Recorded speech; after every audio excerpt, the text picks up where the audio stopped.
হাই friends, আসসালামু আলাইকুম। আপোনালোকে বাৰু ভাতকেৰেলা পাতৰ চাটনি খাই পাইছেনে? যদিহে নাই পোৱা তেতিয়াহ'লে এইটো ভিডিঅ' চাই শিকি লওক, খুবেই ভাল লাগিব খাই। তেন্তে আহকচোন আমি বনাওঁ ভাতকেৰেলা পাতৰ চাটনি।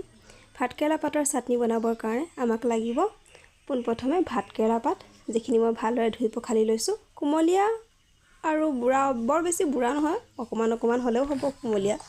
আৰু লগতে এয়া হৈছে শুকান মাছ। মই ঘৰতে শুকুৱাইছিলোঁ, কিনা ল'লেও হ'ব, মোৰ তাত ঘৰত শুকুৱা আছিলে যিহেতু মই তাকে লৈছোঁ। আৰু কেইফুটমান নহৰু, অকণমান পিঁয়াজ আৰু দুডোখৰ আদা আৰু 3টা শুকান জলকীয়া, কেঁচা জলকীয়াও দিব পাৰে। তেন্তে ব'লকচোন এইখিনি আমি বনাওঁ।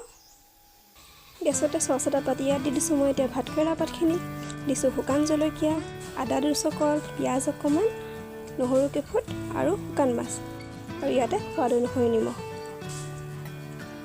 আৰু এইখিনি অকণমান লৰাই মেলি এতিয়া মই দি দিছোঁ ইয়াত অকণমান পানী দি মই ঢাক মাৰি দিম। আৰু 5 মিনিটমান পাছত মই ঢাকন গুচাই চাম এইখিনি হ'ল নে নাই। এইখিনি এনেদৰে শুকান ভজা হ'ব লাগিব। এনেদৰে শুকান ভজা হৈ যোৱাৰ পিছত আমাৰ চাটনিকণ পিচিবলৈ ৰেডি হৈ গ'ল। এতিয়া মই গেছৰ ফ্লেমটো বন্ধ কৰি দিম।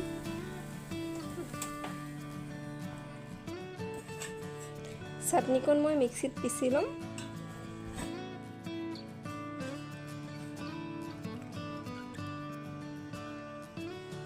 এইয়া দেখিছেনে, মোৰ চাটনিকণ একদম পিচি ৰেডি হৈ গ'ল। আৰু এতিয়া মই এইখিনি বাতি এটাতে অজৰাই লৈছোঁ, আৰু ইয়াতে মই অকণমান নেমু টেঙা চেপি দিম।